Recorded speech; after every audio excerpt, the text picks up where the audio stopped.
2025 সালের নির্বাচনে দিল্লি জয় করল বিজেপি। এএপি এর ঝাড়ুঝড় থেমে গেল পদ্মের ঝলকানিতে। দিল্লি বিধানসভা নির্বাচনে 70টি আসনের মধ্যে 68টিতে প্রতিদ্বন্দ্বিতা করে বিজেপি, 48টিতে জয়লাভ করে এবং আদমি পার্টি রয়েছে মাত্র 22টি আসনে। রাজধানীতে 27 বছর পর ফের পদ্ম ফুটেছে। পদত্যাগ করেছেন আম আদমি পার্টির মুখ্যমন্ত্রী অরবিন্দ केजरीवाल। नमस्कार। आज दिल्ली के चुनाव के नतीजे आए हैं और जनता का जो भी निर्णय है, जनता का जो भी फैसला है, उसे हम पूरी विनम्रता के साथ स्वीकार करते हैं। जनता का निर्णय सर माथे पर।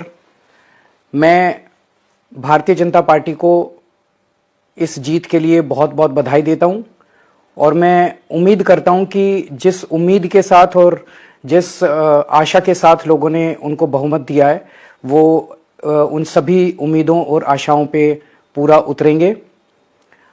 हमने पिछले 10 साल में जनता ने जो मौका दिया हमें, उन 10 सालों में हमने बहुत सारे काम किए।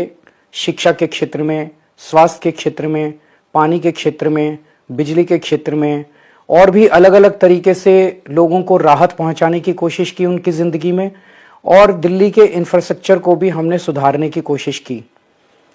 अब जो जनता ने हमें निर्णय दिया है, हम न केवल एक कंस्ट्रक्टिव ऑपोजिशन का रोल निभाएंगे, बल्कि हम समाज सेवा, जनता के सुख दुख में काम आना, व्यक्तिगत तौर पे जिसको भी जो ज़रूरत होगी, हम लोगों के सुख दुख में हमेशा काम आएंगे।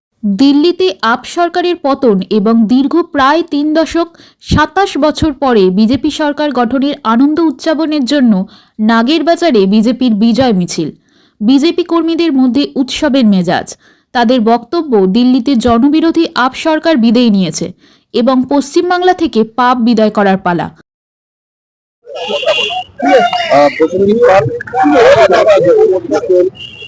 প্রসেনজিৎ পাল, ভারতীয় Janata Yuva Morcha KNSD political research and training convener.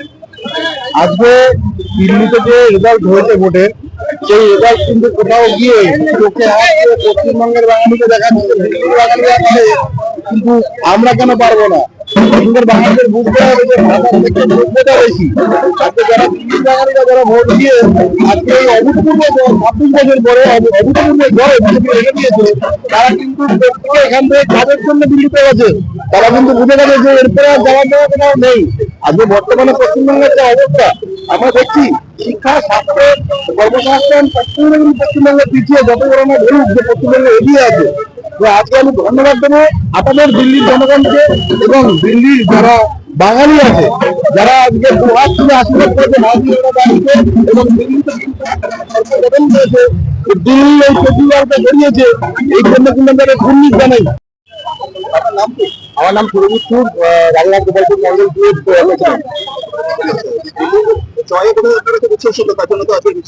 আমরা এই 27 বছর পর আবার আমরা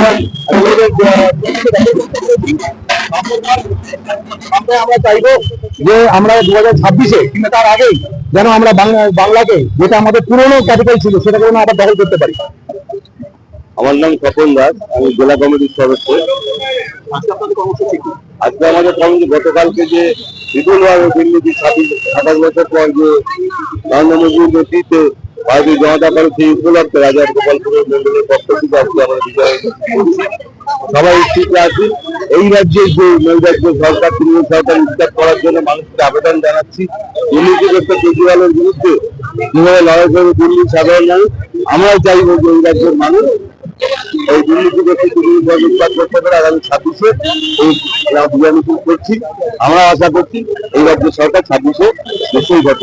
স্টেট কমিটি মেম্বার আজ মোদী সমর্থনে বিজেপি সারা ভারতবর্ষ জুড়ে যে বিজয়ের রথ নিয়ে বয়ে বেড়াচ্ছে, তারই অংশ আজকে সাউথন্না মন্ডলে গোপালপুরের মন্ডল জুড়ে যে বিজয় মিছিল আজকে আমরা বার করছি। আগামী দিনে আজ যে ওখান থেকে আমরা বিদায় করেছি পশ্চিমবঙ্গ থেকে, আমরা এই পাপকে বিদায় করার যে বিজয় মিছিল আমরা এখান থেকে শুরু করছি, 26-এ আমরা একে উৎখাত করার জন্য এই আনন্দে বিশাল ভাবে আমরা আজকে শোভাযাত্রা বার করেছি। আগামী 26-এ আমরা এখানকার বিজয় মিছিল বার করবো, তার আশা নিয়েই আমরা আজকে রাজা গোপালপুরের মন্ডলপুরের শোভাযাত্রা শুরু করছি। বিজেপির রাজারহাট গোপালপুর মণ্ডল উদ্যোগে বিজয় মিছিল আয়োজিত হয়।